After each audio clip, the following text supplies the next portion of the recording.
கொளத்தூரில் பார்த்தீங்கன்னா மோர் தென் 100 ஷாப்ஸ்க்கு மேலே இருக்குது.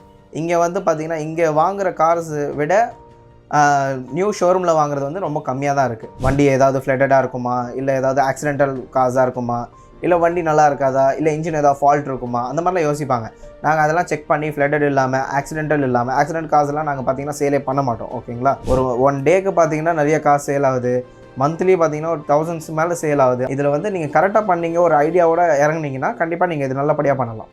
நம்ம சென்னையில் இருக்கக்கூடிய கொளத்தூருக்கு பயங்கர நிறைய ஸ்பெஷாலிட்டிஸ்லாம் இருக்குது. சிஎம்மோட தொகுதி, ரெட்டேரி சிக்னலுடைய டிராஃபிக்கு, அப்புறம் கங்கா தியேட்டரு, இந்த மாதிரி நிறைய விஷயங்கள் சொல்லிக்கிட்டே போகலாம். பட் இது எல்லாத்தையும் விட இன்னும் ஸ்பெஷலான ஒரு விஷயம் இருக்குது. அது என்னன்னு சொல்கிறதுக்கு முன்னாடி நம்ம எல்லாருக்கும் ஒரு ஆசை இருக்குது, ஒரு வீடு வாங்கணும்னு. அதே மாதிரி ஒரு சிலருக்கு கார் வாங்கணும் அப்படிங்கிற ஆசை இருக்குது. இப்போ இருக்கக்கூடிய மக்கள் ஸ்டார்டிங்கே பார்த்தீங்கன்னா ஒரு புது கார் வாங்குறதுக்கு பதிலாக ஃபஸ்ட்டு செகண்ட் ஹேண்டில் ஒரு கார் வாங்கிட்டு அதை நல்லா 2-3 வருஷம் பழகிட்டு அதுக்கப்புறமா தான் புது கார்லாம் வாங்குறாங்க. இந்த பிஸ்னஸை தான் கொளத்தூரை சேர்ந்த நேஷனல் கார்ஸின் உரிமையாளர் செய்யத் அவர்கள் செஞ்சுட்டு இருக்காங்க. இதன் மூலமா அதிகப்படியான லாபம் பார்க்கறதாவும் அவர் சொல்லியிருக்காரு. ஸோ இப்பேற்பட்ட செகண்ட் ஹேண்ட் பிஸ்னஸை எப்படி ஆரம்பிக்கிறது, எப்படி இவர் இவ்வளவு லாபம் பார்க்கறாரு அப்படிங்கிறது தான் நம்ம கூட இன்னைக்கு ஷேர் பண்ணிக்க போறாரு. So welcome to freedom Tamil business channel. நான் உங்க யுவராணி. செகண்ட் ஹேண்ட் கார்ஸ் நம்ம ஏன் ஸ்டார்ட் பண்ணணும்னு பார்த்தீங்கன்னா, மெயினாக வந்து எல்லாருமே பார்க்கும்போது ஒரு புது கார் வாங்குறதுல வந்து ஒரு பயம் இருக்கும். சரி, நம்ம வாங்குகிறோம், இந்தியாவில் இருக்கிற டிராஃபிக்கில் நம்மளால் ஓட்ட முடியுமா, அந்த டிராஃபிக்கில் ஏதாவது ஒரு சின்ன ஸ்க்ராட்ச் ஆனாலும் இல்லை எதுவாக இருந்தாலும் அவங்களுக்கு வந்து ஹெவி லாஸ் ஆகும். இப்போ செகண்ட் ஹேண்ட்ஸில் பார்த்தீங்கன்னா நம்ம வாங்குகிறோம், ஒரு சின்ன ஸ்க்ராட்ச் ஆனாலோ இல்லை வீட்டாண்ட ஏதாவது பார்க் பண்ணியிருக்காங்க, ஏதோ ஒரு சின்னதாக பால் போட்டு கண்ணாடி உடஞ்சிருச்சு, அந்த மாதிரி எதுவாக இருந்தாலும் பார்த்தீங்கன்னா அவ்வளோ ஹெவி லாஸ் இருக்காது எல்லாருக்கும். அது வந்து பார்த்திங்கன்னா மனசில் வந்து அவ்வளோ ஒரு வலியும் இருக்காது. ஏன்னா கார்லாம் பார்த்திங்கன்னா அவங்க ஒரு ஃபேமிலியில் இருக்கிற ஒரு பர்சனாக தான் பார்க்குறாங்க எல்லாருமே. இன்னொன்று என்ன பார்த்தீங்கன்னா, கொளத்தூரில் பார்த்தீங்கன்னா ஒரு புது கார் வாங்குறதோட ஒரு ஷோரூமுக்கு போயிட்டு நம்ம கொட்டேஷன் வாங்கி கார் வாங்கி எல்லாம் பண்ணுறதை விட இதுதான் செகண்ட் ஹேண்ட் கார்ஸ் வாங்குறது வந்து பார்த்திங்கன்னா ஒரு நல்ல ஒரு பிஸ்னஸாக போயிட்டுருக்கு எல்லாருக்கும். கொளத்தூரில் பார்த்திங்கன்னா மோர் தென் 100 ஷாப்ஸ்க்கு மேலே இருக்குது. இங்கே வந்து பார்த்திங்கன்னா இங்கே வாங்குகிற கார்ஸ் விட நியூ ஷோரூமில் வாங்குறது வந்து ரொம்ப கம்மியாக தான் இருக்குது. அது கம்பேர் பண்ணும்போது நம்ம இது சரி செய்யலாம்னு சொல்லிட்டு ரொம்ப ஒரு தைரியமாக இறங்கினது பிஸ்னஸ் தான் இது. செகண்ட் ஹேண்ட் கார்ஸ் பிஸ்னஸ் பார்த்திங்கன்னா இதோட டிமாண்ட் வந்து ஜாஸ்தி ஆகிட்டே இருக்குது. மெயினாக என்னென்னா எல்லாருமே வந்து புது கார் வாங்க முடியல, செகண்ட் ஹேண்ட் கார்ஸ் தான் வாங்க முடியும். அவங்களோட ஸ்ட்ரென்த்துக்கு ஏற்ற மாதிரி வாங்குவாங்க. அந்த மாதிரி இருக்கும்போது எல்லாருமே சந்தோஷமாக இருக்கிறாங்க. இப்போ கார்ஸ் செகண்ட் ஹேண்டில் வாங்குறாங்க, எல்லாருக்கும் ஒரு ட்ரீம் ஃபுல்ஃபில் ஆகுது. அந்த மாதிரி இருக்கும்போது எல்லாருமே செகண்ட் ஹேண்ட் கார்ஸ் வந்து ரொம்ப செலக்ட் பண்ணுறாங்க. இதோட டிமாண்ட் அதிகமாக ஆகிட்டே இருக்குது. செகண்ட் ஹேண்ட் கார்ஸ் எல்லாருக்கும் வாங்கணும் ஆசை இருக்குது. ஒரு பைக் வாங்குற வேலையில் செகண்ட் ஹேண்ட் கார்ஸ் கிடைக்குது அப்படின்னா இதோட டிமாண்ட் அதிகமாகிட்டே இருக்குது. அதனால தான் நாங்கள் இதை சூஸ் பண்ணி இந்த மாதிரி நாங்கள் பண்ணணும், செகண்ட் ஹேண்ட் கார் சேல் பண்ணணும், எல்லாரோட ஸ்ட்ரென்த்துக்கு ஏற்ற மாதிரி அவங்களும் கார் வாங்கணும். எல்லாருமே ஒரு ஆசை இருக்கும், அவங்க ஹஸ்பண்ட் அண்ட் ஒய்ஃபில் வாங்க முடியாது, கார் இப்போ எதுக்கு வாங்கிட்டு அப்படின்னு இருக்கும். அந்த மாதிரிலாம் இருக்கும்போது அவங்க இந்த மாதிரி பட்ஜெட்லலாம் பார்த்தாங்கன்னா சரி ஓகே நம்மளும் ஒரு வண்டி வாங்கலாம், நம்ம குழந்தைங்களும் சேஃபாக போகலாம் அப்படின்னு சொல்லி இருக்கும்போது தான் சரி இந்த மாதிரி நம்ம சர்வீஸ் பண்ணலாம்னு சொல்லி சூஸ் பண்ணியிருக்கோம். இதை செகண்ட் ஹேண்ட் கார்ஸ் வாங்குறது எல்லாருக்குமே பார்த்திங்கன்னா ஒரு சேஃப்டியாகவும் இருக்குது. ஏன்னா இந்த கொரோனானால நிறைய பேர் வந்து நிறைய பாதிக்கப்பட்டிருக்காங்க. புது காசு வாங்கி அதை டியூ கட்ட முடியாமல் கஷ்டப்படுறாங்க. அந்த மாதிரிலாம் இருக்கும்போது செகண்ட் ஹேண்ட் காசு பார்த்திங்கன்னா அவங்களுக்கு ஓனாக வந்துடுது வண்டி. இன்னொன்று என்ன பார்த்திங்கன்னா, கொரோனாலேருந்து பார்த்திங்கன்னா சேஃப்டியாக போகிறதுக்காக கேப்ஸ் யூஸ் பண்ணுறாங்க. கேப்ஸ் யூஸ் பண்ணுறது வந்து நிறைய பேருக்கு வந்து சாட்டிஸ்ஃபைடு கிடையாது. ஏன்னா அதுலேருந்து ஏதாவது இன்ஃபெக்ஷன் ஆகுமா அந்த மாதிரிலாம் யோசிக்கிறாங்க. இப்போ செகண்ட் ஹேண்டில் அவங்களுக்காக ஒரு கார் வாங்கிட்டாங்கன்னா அதை சர்வீஸ் பண்ணி கிளியராக வச்சுக்கிறாங்க. அவங்க செப்பரேட்டாக ட்ராவல் பண்ணுறாங்க, செப்பரேட்டாக எங்கே போகணுமோ சேஃபாக போகிறாங்க. எந்த ஒரு இன்ஃபெக்ஷனோ இது எதுவாக இருந்தாலும் எதுவுமே அவங்களுக்கு வந்து ஒரு பயம் கிடையாது. அவங்க கார் எடுத்தாங்களா அவங்க போகலாம் வரலாம்.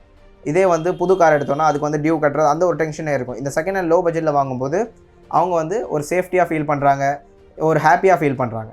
கொரோனா ஆரம்பித்ததுலேருந்து பார்த்திங்கன்னா என்னென்னா, இப்போது செகண்ட் ஹேண்ட் காசு வாங்குறதுக்கும் சில பேர் யோசிக்கிறாங்க. ஏன்னா அவங்ககிட்ட இருக்கிற பட்ஜெட்ஸ் பார்த்திங்கன்னா திடீர்னு லாக்டவுன் போட்டால் வந்து நம்மளுக்கு கார் வந்து செலவு, நம்ம வெளியே சுற்ற முடியாது, சரி காரில் எங்கேயும் போக முடியாது ரிலேஷன்ஸ் வீட்டுக்கு, நம்ம செலவுக்காக இந்த வண்டி காசு வச்சுக்கலாம் அப்படின்னு சொல்லி கூட யோசிக்கிறாங்க நிறைய பேர். அதனால் கொஞ்சம் பிஸ்னஸ் டல்லாக இருக்கும். கொஞ்சம் அப்படியே ஒரு மந்த் வந்து ஒரு 2 கார் தான் போகும், மறுபடியும் பார்த்திங்கன்னா ஒரு மந்தில் வந்து 10 கார்ஸ் போகும். அந்த மாதிரிலாம் கொஞ்சம் அப் அண்ட் டவுன்ஸ் இருக்கும் தான். இப்போ நம்ம செகண்ட் ஹேண்ட் கார் சேல் பண்ணுறது பார்த்திங்கன்னா ஒரு ஹெல்த்தியான காரை தான் சேல் பண்ணுறோம் நாங்கள். ஒரு ஃப்ளட்டட் அஃபெக்டட் இல்லாமல், இன்ஜின் வந்து இப்போ நாய்ஸ் இல்லாமல், வண்டி நல்லா இருக்கான்னு செக் பண்ணி எல்லாமே பார்த்து தான் நாங்கள் சேல் பண்ணுறோம். நேஷனல் கார்ஸை பொறுத்த வரைக்கும் எல்லாருமே வந்து ரொம்ப வந்து நம்பி வந்து வாங்கிட்டு போகிறாங்க. இந்த மாதிரி சரி இவர்கிட்ட வாங்கினா நல்லாயிருக்கும் அப்படின்னு சொல்லிட்டு. செகண்ட் ஹேண்டில் வாங்கும்போது எல்லாருக்குமே நிறைய ஒரு பயம் இருக்கும். வண்டி ஏதாவது ஃப்ளட்டடாக இருக்குமா, இல்லை ஏதாவது ஆக்சிடென்டல் காஸாக இருக்குமா, இல்லை வண்டி நல்லா இருக்காதா, இல்லை இன்ஜின் ஏதாவது ஃபால்ட் இருக்குமா, அந்த மாதிரிலாம் யோசிப்பாங்க. நாங்கள் அதெல்லாம் செக் பண்ணி ஃப்ளட்டட் இல்லாமல் ஆக்சிடென்ட் காசெல்லாம் நாங்கள் பார்த்திங்கன்னா சேலே பண்ண மாட்டோம். ஓகேங்களா, மெயினாக பார்த்திங்கன்னா இன்ஜின் எல்லாமே செக் பண்ணி தான் சேல் பண்ணுறோம். எல்லாருக்குமே வந்து மெக்கானிக்ஸ் வச்சு எல்லாமே செக் பண்ணிவிடுவோம். கஸ்டமர்ஸ் கிட்ட வரும்போதோ சரி, நாங்கள் பை பண்ணும்போதோ சேல் பண்ணும்போது எல்லாமே செக் பண்ணி எடுத்துகிட்டு போகலாம். இங்கே கஸ்டமர்ஸே வந்து பார்த்திங்கன்னா மெக்கானிக்ஸை கூட கூட்டிகிட்டு வந்து செக் பண்ணிக்கலாம். நியூ டயர்ஸு நாங்கள் வந்து பாலிஷ் பண்ணி கொடுத்துருவோம், சேல் பண்ணும்போது வாஷ் பண்ணி கொடுத்துருவோம். நாங்கள் அந்த மாதிரி சர்வீஸ் எல்லாம் பண்ணி கொடுப்போம். ஏசி சரி இல்லையா, நாங்களே வந்து ரெடி பண்ணி வச்சுருவோம். கஸ்டமர்ஸ்க்கு எப்படி இருக்குதோ அந்த மாதிரி நாங்கள் சேல் பண்ணுவோம். அவங்களுக்கு ஃபுல்லாக கம்ஃபர்டபுளாக சாட்டிஸ்ஃபைடாக போனால் மட்டும்தான் நாங்கள் வந்து காரை சேல் பண்ணுவோம். அந்த மாதிரி இருக்கும்போது தான் நாங்கள் ஓகே இங்கே வாங்கினா நம்மளுக்கு சாட்டிஸ்ஃபைடாக இருக்குது அந்த மாதிரி வந்து நினச்சிட்டு போவாங்க கஸ்டமர்ஸ் இங்கேருந்து போகும்போது. கிட்டத்தட்ட 100 கடைகள் இவருக்கு காம்படிட்டர்ஸாக இருக்காங்க. பட் இருந்தாலும் இவரை சிறந்து வளர்ந்துருக்கக்கூடிய ஒரு காரணம் என்னன்னா அவரு ஃபாலோ பண்ணிட்டு இருக்கக்கூடிய சில ஸ்ட்ராட்டஜிஸ் தான். நமக்கு கிடைச்சிருக்கக்கூடிய ஆப்பர்ச்சுனிட்டியை சரியாக பயன்படுத்தினா நம்ம எப்போவுமே தோற்று போக மாட்டோம் அப்படிங்கிறது தான் செய்தவர்கள் நமக்கு ஷேர் பண்ணிட்டு இருக்காங்க.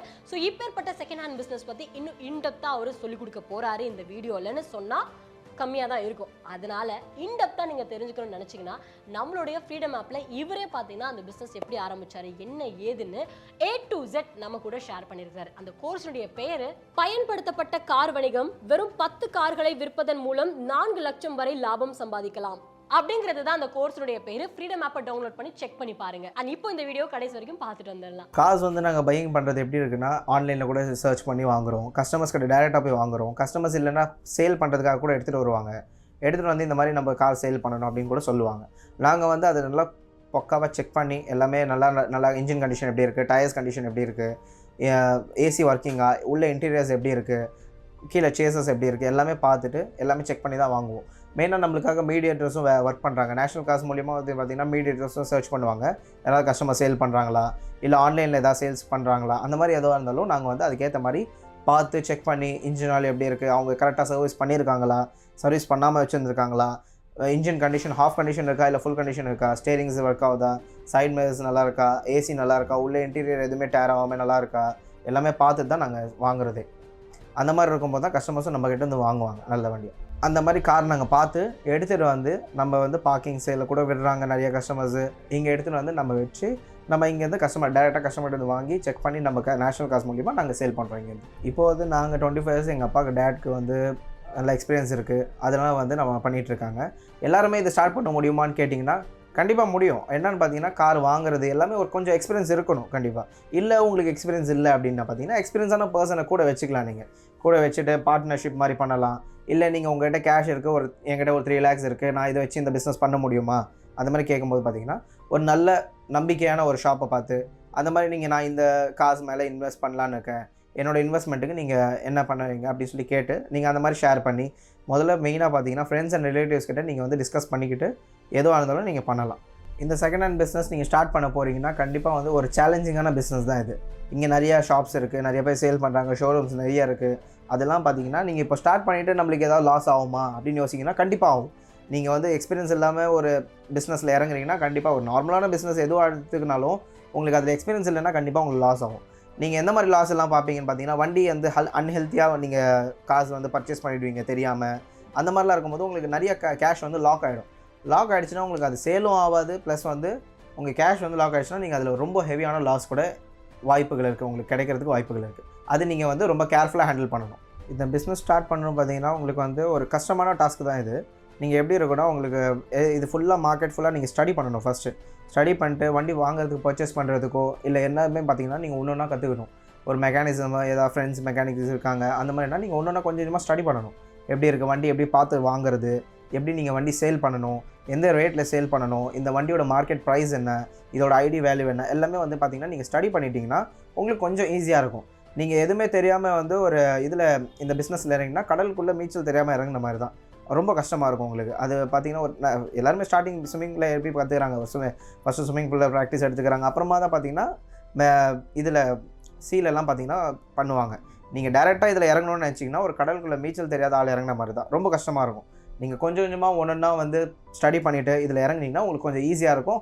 ஹெவி லாஸ் உங்களுக்கு எதுவுமே ஆகாது. இந்த பிஸ்னஸ் ஸ்டார்ட் பண்ணுறதுக்கு வந்து பேசிக் பிளான்ஸ் என்னென்னு பார்த்தீங்கன்னா நீங்கள் ஃபஸ்ட்டு எங்கேயாவது ஒர்க் பண்ணுறது ரொம்ப நல்ல ஐடியா. அது வந்து நீங்கள் ஒர்க் பண்ணலாம். ஒர்க் பண்ணிவிட்டு அவங்க என்னென்ன பண்ணுறாங்க, எப்படி கஸ்டமர்ஸ் அட்டென்ட் பண்ணுறாங்க, எப்படி கஸ்டமர்ஸ் சாட்டிஸ்ஃபைடாக போகிறாங்களா, எல்லாமே ஒரு 2-3 இயர்ஸ் நீங்கள் ஒரு எக்ஸ்பீரியன்ஸ் பண்ணிட்டீங்கன்னா உங்களுக்கு கொஞ்சம் ஈஸியாக இருக்கும். நெக்ஸ்ட்டு நீங்கள் இறங்கும்போது பார்த்தீங்கன்னா உங்களுக்கு ஒரு தைரியம் வரும். சரி ஓகே நம்மளும் பண்ணலாம் அப்படின்னு சொல்லும்போது ஃபஸ்ட்டு அங்கேருந்து நீங்கள் ஒரு இடத்துல ஒர்க் பண்ணணும். ஒர்க் பண்ணி அவங்க என்னென்ன பண்ணுறாங்கன்னு பார்க்கணும், அவங்க எப்படி சேல் பண்ணுறாங்கன்னு பார்க்கணும், என்ன ரேட்டில் பர்ச்சேஸ் பண்ணுறாங்க, ப்ராஃபிட்டில் சேல் பண்ணுறாங்க, இல்லை சில டைம் லாஸ் ஆகுதா, லாஸ் ஆகிறது வந்து அவங்க எப்படி ஹேண்டில் பண்ணுறாங்க, அது எல்லாமே பார்த்திங்கன்னா நீங்கள் ஒரு இடத்துல இருந்து ஸ்டடி பண்ணிட்டீங்கன்னா உங்களுக்கு கொஞ்சம் ஈஸியாக இருக்கும். எங்கேயாவது ஒர்க் பண்ணி ஸ்டடி பண்ணிக்கலாம், இல்லை உங்கள் ஃப்ரெண்ட்ஸ் எங்கேயாவது ஷோரூம் வச்சுருக்காங்கன்னா நீங்கள் கூட பார்த்து ஸ்டடி பண்ணிக்கலாம், இல்லை அவங்ககிட்ட டிஸ்கஸ் பண்ணி நீங்கள் ஸ்டடி பண்ணிக்கலாம். அந்த மாதிரி நீங்கள் பண்ணிக்கிட்டிங்கன்னா உங்களுக்கு கொஞ்சம் ஈஸியாக இருக்கும். இது பிஸ்னஸ் பார்த்தீங்கன்னா ஒரு 10 வருஷம் இல்லை 20 இயர்ஸ்க்கு முன்னாடி போனீங்கன்னா எப்படி இருந்துச்சுன்னா ஒரு 5 பேர் தான் வந்து சேல் பண்ணிட்டு இருந்தாங்க. ஒரு 5 ஷாப் தான் இருந்துச்சு குளத்தூர்லேயே. அந்த மாதிரிலாம் பார்க்கும்போது உங்களுக்கு ரொம்ப கம்மியாக இருந்துச்சு. போக போக எப்படி ஆயிடுச்சுன்னா ஒரு சேலஞ்ச் ஆகிடுச்சு. எல்லாருக்குமே ஒரு கேம் மாதிரி ஆகிடுச்சு. எல்லாருமே யார் ஃபஸ்ட்டு சேல் பண்ணுறாங்கன்னு பார்க்கலாம், இல்லை நிறைய பேர் வந்து வராங்க எப்படி சேல் பண்ணலான்னு பார்க்கலாம். அந்த மாதிரி நிறைய ஷாப்ஸ் எல்லாம் அதிகமாகுது, ஷோரூம்ஸ் எல்லாம் அதிகமாகும் போது பார்த்திங்கன்னா எல்லாருக்கும் ஒரு டாஸ்க் மாதிரி ஆகிடுச்சு. டார்கெட்டு எல்லாமே அந்த மாதிரிலாம் ரொம்ப ப்ரெஷர் ஆகிடுச்சு. இப்போ வந்து பார்த்திங்கன்னா செகண்ட் ஹேண்ட் பிஸ்னஸ்ன்னு பார்த்தீங்கன்னா நிறைய பேருக்கு ரொம்ப ஒரு சேலஞ்சிங்காக இருக்குது.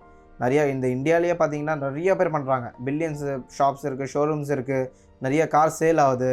ஒரு 1 டேக்கு பார்த்தீங்கன்னா நிறைய கார் சேல் ஆகுது. மந்த்லி பார்த்தீங்கன்னா ஒரு 1000s மேலே சேல் ஆகுது. அந்த மாதிரிலாம் இருக்கும்போது ரொம்ப கஷ்டமாக தான் இருக்குது எல்லாருக்கும். சில மந்த்ஸ் டல்லாக போகுது, சில மந்த்ஸ் அந்த மாதிரிலாம் இருக்கும்போது இது ஒரு சேலஞ்சிங்கான பிஸ்னஸ் தான். இதில் நீங்கள் கரெக்டாக பண்ணீங்க, ஒரு ஐடியாவோட இறங்குனீங்கன்னா கண்டிப்பாக நீங்கள் இது நல்லபடியாக பண்ணலாம். செகண்ட் ஹேண்ட் கார் வாங்கி அதை விற்கிறதன் மூலமாகவே இத்தனை லட்சம் ரூபாய் சம்பாதிக்கலாம் அப்படிங்கிறத சொல்கிறத கேட்கும்போது நம்மளாலே முடியும் தான் போட்டிருக்கே அப்படிங்கிற ஒரு எண்ணம் நம்ம எல்லார் மனசுலுமே வர்றதுக்கான வாய்ப்புகள் அதிகமாகவே இருந்திருக்கும். ஸோ நீங்களும் இந்த செகண்ட் ஹேண்ட் கார் பிஸ்னஸ் ஏன் ஸ்டார்ட் பண்ணக்கூடாது, ஸ்டார்ட் பண்ணால் என்ன தான் ஆக போகுதுன்றதை ட்ரை பண்ணி பார்க்கலாம் அப்படின்ற எண்ணம் உங்கள் மனசில் இருந்துச்சு அப்படின்னா இந்த ஒரு வீடியோ மட்டுமே நீங்கள் வாங்கிடக்கூடாது, நீங்கள் ஆரம்பிச்சிடக்கூடாது. செய்யதவர்களே பார்த்தீங்கன்னா நம்மளோட ஃப்ரீடம் ஆப்பில் இந்த செகண்ட் ஹேண்ட் கார் பிஸ்னஸ் பற்றின தெளிவான ஒரு வீடியோ கோர்ஸாக வடிவமைச்சு கொடுத்துருக்காரு. ஸோ அந்த வீடியோ நீங்கள் போய் செக் பண்ணி பாருங்கள். பயன்படுத்தப்பட்ட கார் வணிகம் வெறும் 10 கார்களை விற்பதன் மூலம் 4 லட்சம் வரை லாபம் சம்பாதிக்கலாம். இந்த கோர்ஸுடைய லிங்க் நம்ம வீடியோட டிஸ்கிரிப்ஷனில் கொடுக்க சொல்கிறேன், போய் செக் பண்ணி பாருங்கள். தேங்க்யூ.